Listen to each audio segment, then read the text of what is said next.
Hello বন্ধুরা, আমি চলে এসেছি এখন একটা ভৌতিক ঘটনা শোনাতে। এটা অনেক দিন থেকেই বলবো ভাবছিলাম, বা এই ভিডিওটা করবো ভাবছিলাম। এটা আমার সঙ্গে ঘটা ঘটনা নয়, এটা আমার ঠাকুমার মায়ের সঙ্গে ঘটা ঘটনা। আমাকে বলেছিল হচ্ছে, তখন আমি অনেকে ছোট, তখন 10 বছর বয়স, অনেকটা নয়, মোটামুটি বয়স। তখন হ্যাঁ, এরম আমি ঠাকুমার কাছে আবদার করছিলাম, যে যেরকমভাবে আবদার করে, যে ঠাকুমা ঠাকুমা একটা গল্প শোনাও।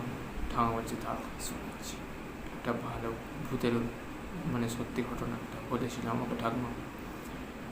তখন গায়ে কাঁটা দিয়ে উঠেছিল, বিশ্বাস করো গাইস, গায়ে কাঁটা দিয়ে উঠেছিল। আমি ঠাকুমার মতন বলতে পারবো না, ঠাকুমা এখন বলার অবস্থায় নেই যে আপনাদের বলে শোনাবে, নাহলে ঠাকুমাকে দিয়ে বলাতাম। ঠাকুমার এক পাশ মানে পড়ে গেছে এখন, মানে কথা জড়ি যায়, ওই জন্য এখন ঠাকুমাকে কেন আনা যাবে না। ঠাকুমা বলতেও পারবে না, ঠাকুমার কথা আপনারা বুঝতেও পারবেন না। ঘটনা তাহলে শুরু করছি। এই এই ঘটনাটা ওনার সঙ্গে, ওনার মায়ের সঙ্গে ঘটেছিল ঘটনাটা, ঠিক। আর উনি যেরকম করে বলেছে, আমিও সেরকম করেই আপনাদের বলে শোনাচ্ছি। এক সালটা তখন ছিল ওই 70 সাল মোটামুটি, আমি অতটা জানি না, ঠিক আছে। আর ওনার বাড়ি হচ্ছে আমাদের বাটা হায়াতপুরের দিকে। আর ওখানে ওই দিকে অতটাও তখন অতিরিক্ত লাইট ফাইট ছিল না, বা কিছু মানে অতটা কিছু ছিল না, সব দিকে অন্ধকার আর গুটগুট রাস্তা, এরকম লাইট পোস্টও ছিল না তখন। তখন গ্রাম গ্রাম গ্রাম ভাব, সব চাষবাস হতো, মাটির রাস্তা, এরকম শুনেছি আমি। তারপরে একদিন এরকম ঠাকুমা এই বাড়ি থেকে ও বাড়িতে যায়, কেন যায় সেটাও বলছি। ঠাকুমা প্রেগনেন্ট ছিল, আর আমার বড় বেশি যে উনি ওনার পেটে ছিল তখন 10 মাস, 10 মাসের তোমার প্রেগনেন্ট। এখন ঠিক আছে, গিয়েছে।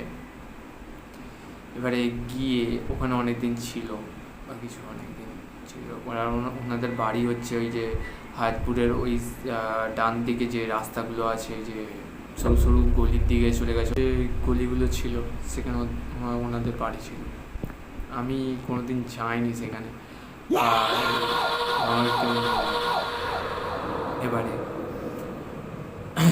তখন বর্ষাকাল, বৃষ্টি হচ্ছে, মাটির রাস্তা পুরো ভিজে গেছে, বা কাদা কাদা সব ভাব, আর পুকুর নালা সব ডুবে গেছে।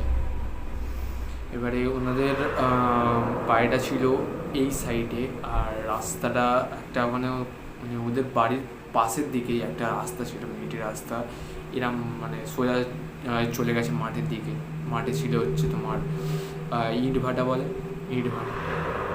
আর ওনাদের বাড়ির ঠিক একটু দূরেই একটা পুকুর ছিল, আর ওনাদের বাথরুম ছিল, ওনাদের বাথরুম ছিল।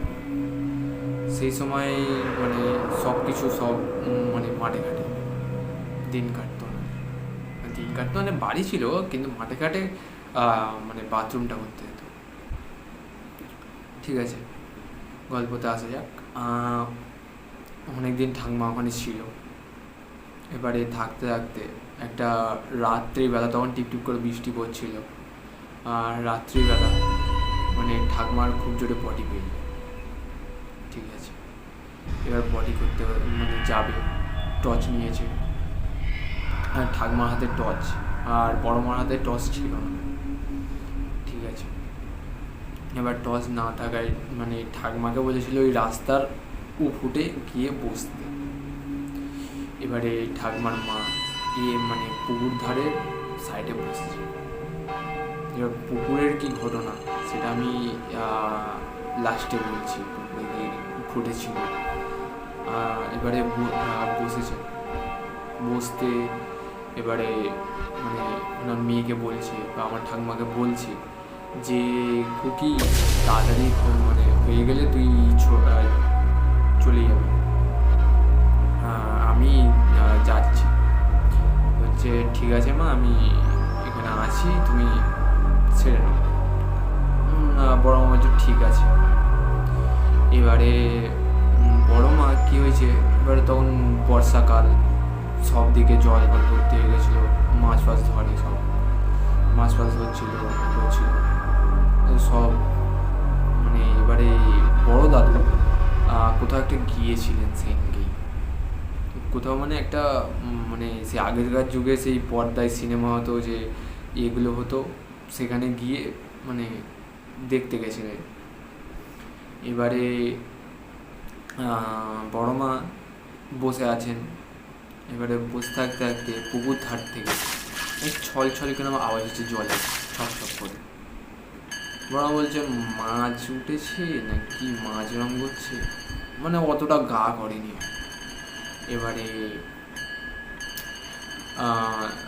মানে পুকুর ধারে অনেক বন ছিল, যে সব লতা পাতা সব বনগুলো থাকে না, অনেক ছিল।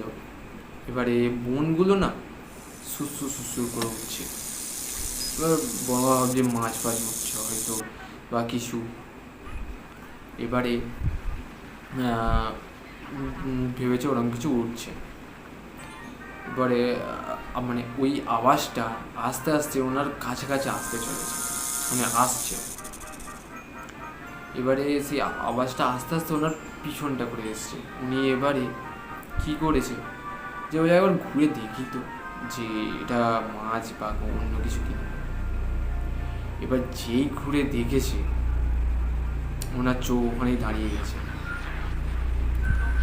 যে এরম কিছু উনি দেখবে মানে এক্সপেক্টই করেনি, যে মানে উনি ওরম কিছু একটা দেখবে, যে একটা কালো ছায়া, তার পিঠে একটা বাচ্চা, তার চোখ দুটো জ্বলছে, কিচ্ছু নেই, শুধু লাল হয়ে জ্বলছে, ভেতরে খালি অন্ধকার।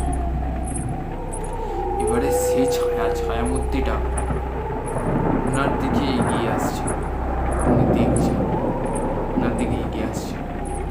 এবারে উনি যখনই এগিয়ে আসছেন, উনি ওই ছায়ামূর্তিটা মানে একটা ফিস ফিস করে একটা আওয়াজ হচ্ছে আর একটা পচা দুর্গন্ধ হচ্ছে।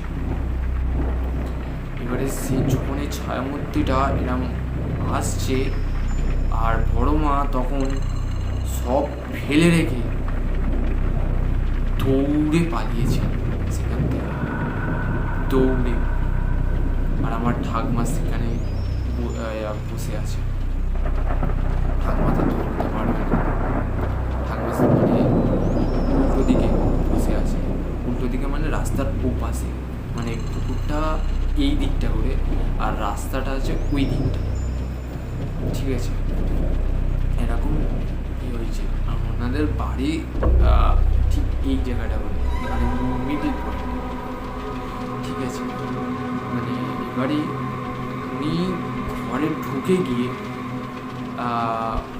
সব দরজা সব লাগিয়ে দিয়েছে। এবার ঠাকুমা গিয়ে বলছে বড় মা যে কী হয়েছে মা, তুমি এরম করে পালিয়ে এলে আমাকে পেলে। এবার বড় মা সেই ঘটনাটা আমার ঠাকুমাকে বললেন যে আমার সঙ্গে এই ঘটেছে। তারপরে আমার বড় মার জ্বর, অসুখ, বমি, মানে এরকম হচ্ছিল, মানে একটা দৃষ্টি লাগে না, একটা যে এন্টিটিগুলো থাকে তাদের একটা দৃষ্টি লাগে, সেই দৃষ্টি লাগা থেকে ওনার ওই সব হচ্ছিল। একটা তান্ত্রিক ডেকেছিল বা একটা ওঝা ডেকেছিল, তাকে ঝাড়ফুঁক করলো, করে ছাড়ালো, মানে ছাড়ায়নি, মানে এমনি হাওয়া বাতাস লেগেছিল, ঠিক আছে। এবার সেই থেকে ওখানে মানে ওসব আর হয়নি, ভাগ্যক্রমে আর মানে ওইটা নেই। মানে আমার ঠাকুমা এখন মানে এই কদিন আগেই গিয়েছিলেন, তারপর থেকে উনি মানে নাহলে আমি আমার ঠাকুমাকে দিয়েই বলাতাম যে তুমি ঘটনাটা বলো ঠাকুমা। ঠাকুমা এখন বলতে পারবে না, কেননা উনি কথা বলতে গেলে জড়িয়ে যায়। এবার আসে ওইসব কথা ছাড়ুন। যে পুকুরটা ছিল সেটার মধ্যে কী ছিল? জল পিশাচ। আমার এখনই মানে গায়ে গুজবাম্প দিচ্ছে যে জল পিশাচটা কী করে এলো, যে ওখানে যে ইট ভাটাটা ছিল, যে ওখানে সব অনেক লোক কাজ করতে করতে একদিন একটা মহিলা, ওনার পিঠে বাচ্চা, এবারে ওখান দিয়ে যেতে যেতে মানে ওনাকে সবাই ভালোবাসতো, ইট ভাটায় কাজ করতো উনি, ওনাকে সবাই ভালোবাসতো। আমাকে ঠাকুমা বলেছে ওনাকে সবাই ভালোবাসতো, সবাই অনেক কিছু দিত, ঠিক আছে। একদিন উনি পুকুরে মানে হাত পা ধুতে যান বা কিছু, পিঠে ওনার বাচ্চা ছিল। তখন মানে কুলে নেওয়া ব্যাপারটা না তখন মানে অতটা ছিল না, তখন পিঠে করে নিয়ে নিয়ে এ করতো, ঘুরতো, একটা কাপড় বেঁধে পিঠের মধ্যে রেখে দিত, মানে ইট পাতায় কাজ করতে করতে এরকম মানে পিঠে রেখে দিত বাচ্চাটা ঘুমিয়েছিল। এবারে হাত পা ধুতে গিয়ে এবারে উনি সাঁতার জানতেন না, পড়ে গিয়ে এবারে সেখানেই মারা যান। এবারে সেই থেকে ওই পুকুরে যে গিয়েছে শেষে ওনার হাতে ধরা পড়েছে। মানে অনেক খোঁজা হয়েছিল ওনাকে, ওনার ডুবুরি দিয়েও খোঁজা হয়েছিল, যেটাকে মানে দিয়ে খোঁজানো হয়েছিল, কিচ্ছু পায়নি গাইস, কিচ্ছু না। এবারে উনি ওখানেই থাকেন, এখন আছে কি না জানি না। এবারে ঈশ্বর ওনাকে মুক্তি দিক, এটাই চাই। আমার গল্পটা এইটুখানি। তা আপনাদের যদি ভালো লেগে থাকে তাহলে লাইক, কমেন্ট, শেয়ার করে দেবেন, আর বেল বাটনটাকে অল করে দেবেন। আর আরও যদি আপনাদের ভিডিও লাগে তাহলে আমাকে কমেন্টে বলতে পারেন। যে গল্পটা যদি ভালো হয়ে থাকে তাহলে একটা কমেন্ট করে দেবে, যদি নাও ভালো হয়ে থাকে তাহলে সেটাও বলবেন যে আমার ভালো লাগেনি গল্পটা, তুমি আর বানাও। আমার মন হলো আপনাদের সেটা বলার, ওই জন্য আমি বলতে এলাম। তাহলে এখন আপাতত আমি যাচ্ছি। আর ঘটনাটা যদি ভালো লাগে থাকে তাহলে প্লিজ আমাকে কমেন্টে বলবেন। আর এখন গিয়ে শুভরাত্রি।